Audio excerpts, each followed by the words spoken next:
Hello everyone, एक नए video में फिर आप सबका स्वागत है। आज फिर हम एक नए सिद्धांत की बात करेंगे जो आपके सीटेट एग्जाम के लिए बहुत ज़्यादा इंपॉर्टेंट होने वाला है। यहाँ पे आज हम बात करेंगे इनबॉर्न थ्योरी, मतलब नोम चोम्स्की ने जो एक सिद्धांत दिया है, भाषा विकास का सिद्धांत। आप सबको पता है आपकी पेडागोजी के लिए कितना ज़्यादा इंपॉर्टेंट रोल है इस सिद्धांत का। तो बात करेंगे आज हम बहुत ही शॉर्ट टर्म में, बहुत ही छोटा मैंने इसको करके रखा है, जो सीटेट के एग्जाम के लिए इंपॉर्टेंट है, जो आपके पूछे जा चुके हैं प्रश्न, जहाँ से प्रश्न पूछने जाने की पॉसिबिलिटी है, सिर्फ वही चीज़ें यहाँ पे आपको देखने को मिलेंगी। तो सबसे पहले हम बात करेंगे कि जो आपके चोम्स्की थे, ये अमेरिका के रहने वाले थे। इनकी जो एक बहुत ही, जहाँ से क्वेश्चन ज़्यादातर पूछे जाते हैं, ये आपको एक चीज़ याद रखनी है कि इनका मानना है कि बच्चे में भाषा सीखने की क्षमता कैसी होती है, जन्मजात होती है।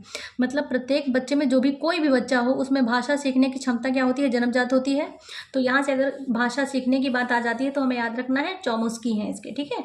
तो यहाँ से क्वेश्चन डायरेक्टली चोम्स्की से पूछे जाते हैं। तो आपको याद रखना है कि भाषा सीखने की जो क्षमता होती है बच्चे में कैसी होती है, बर्थ से होती है, जन्मजात होती है। और इनके अकॉर्डिंग बच्चे के मस्तिष्क में एक डिवाइस होती है जिससे बच्चा क्या करता है, भाषा को अर्जित करता है या भाषा सीखता है।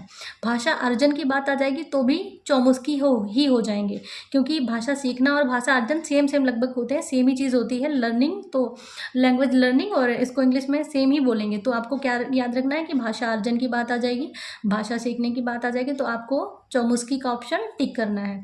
तो यहाँ पे इन्होंने जो एक डिवाइस की बात की है कि बच्चा एक डिवाइस के थ्रू भाषा सीखता है, वो LAD है डिवाइस। L का मतलब होता है यहाँ पे लैंग्वेज, A का एक्विजिशन, D फॉर डिवाइस यानी भाषा अधिग्रहण यंत्र, ठीक है। तो बच्चे के अंदर एक डिवाइस होती है जिसके थ्रू वो बच्चा क्या करता है, भाषा सीखता है। यहाँ पे कुछ एक्स्ट्रा चीज़ें हम सीखेंगे, जैसे ये आपका ब्रेन हो गया, ये लेफ्ट एक हो गया, ये राइट हो गया।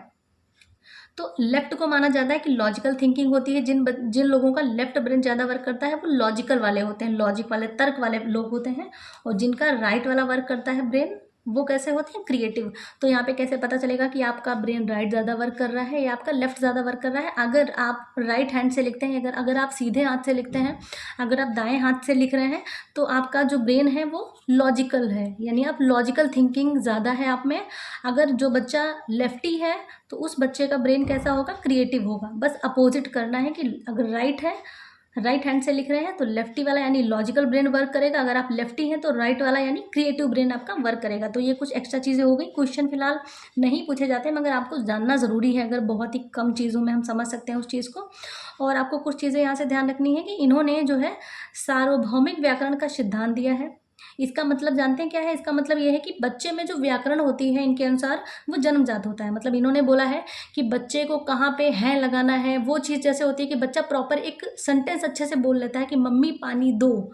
मतलब स्टार्टिंग में तो उसको वो लगता है, मतलब थोड़ा बहुत वो तुतला रहा है, फिर भी वो वर्डों को, ज़्यादातर जो उसके वाक्य होते हैं वो सही होते हैं। तो इनके अकॉर्डिंग कि बच्चे में जो व्याकरण की क्षमता होती है वो कैसी होती है, जन्मजात होती है।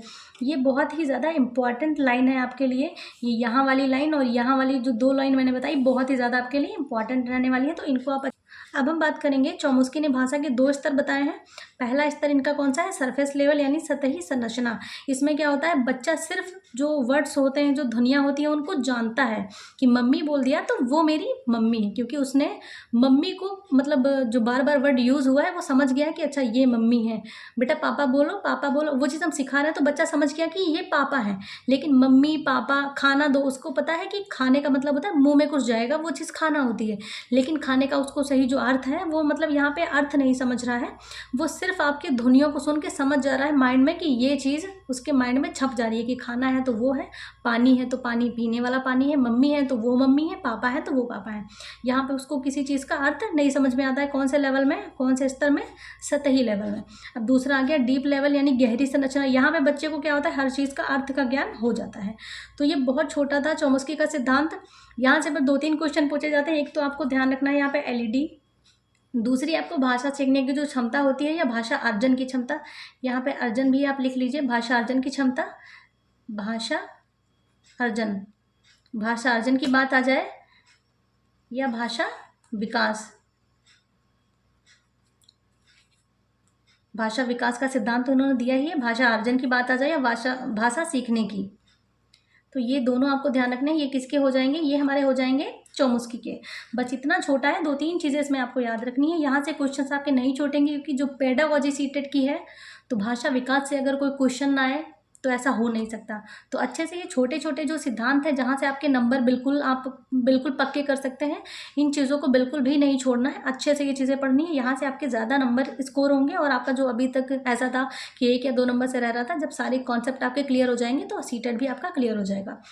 तो ये था आज का हमारा चौमुस्की का सिद्धांत। हम मिलेंगे नेक्स्ट वीडियो में। Thanks for watching.